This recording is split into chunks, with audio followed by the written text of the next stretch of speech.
Ibang lugar sa Pilipinas, sinasakop na din ng China. Planong military base sa Bicol, pinamamadali na. Pero bago yan ay huwag kakalimutang mag-like at subscribe sa ating channel para laging updated ka sa ganitong klaseng video. Sa nakaraang mga taon, ang pagdagsa ng mga estudyanteng Chinese sa Pilipinas, particular na sa Cagayan Valley, ay nagdulot ng pangamba at pagtataka sa maraming sektor. Ang bilang ng mga estudyanteng ito ay umabot na sa humigit kumulang 4,600 na nagpapakita ng patuloy na pagtaas mula noong 2019. Ang presensya nila sa Cagayan ay nagdulot ng pag-aalala sa AFP at maging sa House of Representatives. Maraming nagtatanong kung paano naging madali para sa mga estudyanteng Chinese na makapasok at mag-aral sa Pilipinas, lalo na tila hindi gaanong seryoso ang pagkontrol sa kanilang pagpasok sa bansa. Ang AFP ay kasalukuyang nag-iimbestiga sa issue at pakikipag-ugnayan sa PNP upang malaman ang katotohanan sa likod ng pagdagsa ng mga estudyanteng ito. Ang House of Representatives ay nagpahayag din ng kanilang pagkabahala at nais na maimbestigahan agad ang issue. Ayon kay Surigao del Norte 2nd District Representative Robert Ace Barbers, ang patuloy na pagdagsa ng mga estudyanteng Chinese kasama ng mga manggagawa, negosyante at turista ay nagdudulot ng agam-agam sa seguridad ng bansa. May mga nagpapahayag din ng pag-aalala na maaaring ang mga estudyanteng ito ay hindi lamang simpleng mag-aaral, kundi mga espiya na pinadala ng China upang bantayan ang mga kalakaran sa Pilipinas. Ang pagpili sa Cagayan bilang lugar ng pag-aaral ng maraming estudyanteng Chinese ay nagdudulot ng hinala, lalo na't may 2 EDCA sites sa lugar. Gayunpaman, ayon kay Cagayan Governor Manuel Mamba, dokumentado at kumpleto ang mga papeles ng mga estudyanteng Chinese at may pahintulot ng DFA at CHED ang kanilang pag-aaral. Hindi dapat ikabit ang kanilang pagdating sa tensyon sa West Philippine Sea.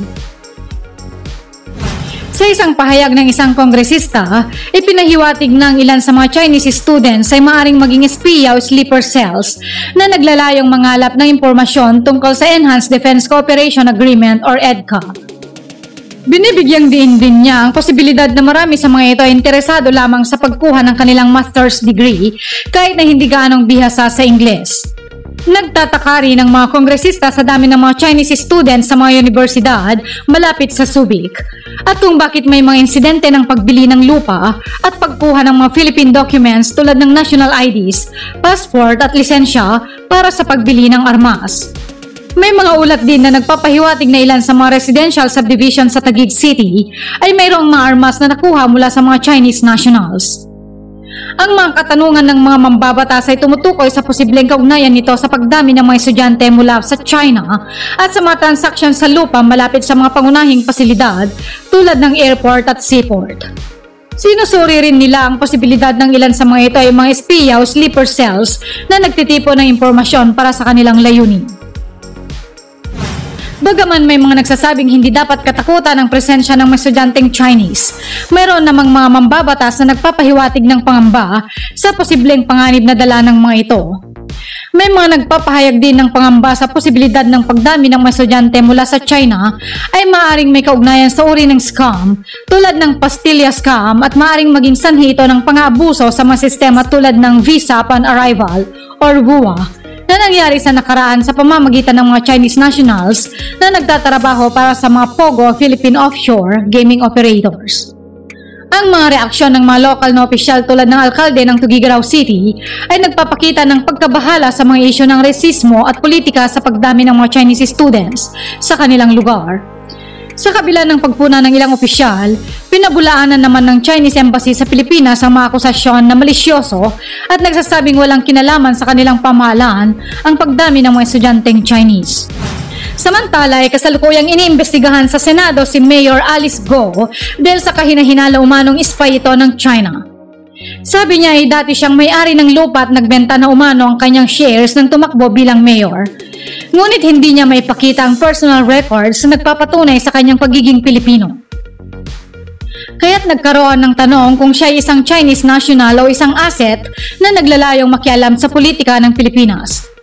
Hindi rin malinaw kung paano siya napunta sa Pilipinas at may mga hindi tiyak na detalye sa kanyang birth registration at mga dokumento. Bagaman kilala ang kanyang ama bilang Pilipino sa birth certificate niya, may mga impormasyong nagpapahiwatig na may connection siya sa China. Ang paliwanag ni Mayor Alice Go tungkol sa kanyang edukasyon at kwalifikasyon ay nagbibigay daan sa mga tanong tungkol sa kanyang tunay na background. Bagamat sinasabi niyang homeschooled siya, hindi niya maipakita ang patunay tulad ng diploma o certificate of completion. Bukod dito, hindi niya matandaan ang pangalan ng kanyang homeschool provider or guro. Ang kanyang manipis na record ay nagbibigay dahilan para magduda sa kanyang kandidatura. Lalo na't bigla siyang lumutang bilang unang babaeng mayor ng Bamban Tarlac noong 2022 elections. Hiniling ng Senado ang kanyang statement of accounts upang linawin ang kanyang pagkakakilanlan sa gitna ng mga lalahanin tungkol sa kanyang mga ari-arian at potensyal na banta sa pambansang seguridad. Ito'y hindi bago, gaya ng mga naunang kaso na nagpapakita ng dayuhan na gumagamit ng mga dokumentong Pilipino para sa illegal na gawain.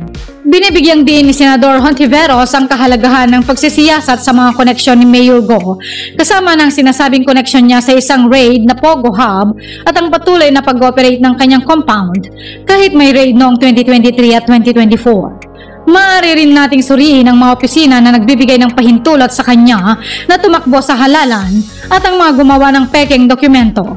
Ito'y hindi makatarungan, lalo na't para sa mga Pilipinong nahihirapang makakuha ng trabaho dahil sa kakulangan ng mga dokumento at mga mahahalagang IDs.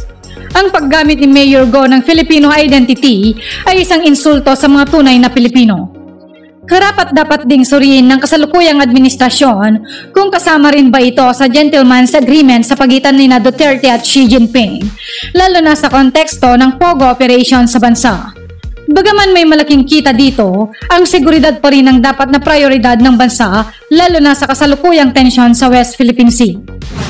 Pagtatayo ng naval base sa Catanduanes, pinamamadali na ng provincial board. Pinamamadali na ng mga lokal na mambabata sa probinsya ng Catanduanes ang panukalang pagtatayo ng military o naval base sa probinsya. Kasunod dito ng insidente ng illegal na pagpasok ng research vessels ng China sa karagatang sakop ng probinsya at pagkadiskubre ng isang floating object na hinihinalang isang tracking device sa bayan ng Caramoan. Kung maaari, ituloy na ang konsultasyon sa mga residente ng Catanduanes para ipagbigay alam ang plano na inihayag ni Senador Tolentino na magkaroon ng base, military o naval base somewhere in Panay, Panganiban. Sa ipinasang resolusyon sa Sangguniang Panlalawigan na isang mga provincial board members na ituloy ng public consultation kaugnay sa pagtatayo ng naval base, hiniling din ang tulong ni Pangulong Ferdinand Bongbong Marcos Jr. upang mas mapabilis ang pagsasagawa ng naturang panukala. At hiningi na rin natin ang suporta ng ating butihing presidente na kung maaari ay magkaroon ng regular na patrolya ang ating mga Coast Guard sa ating karagatan.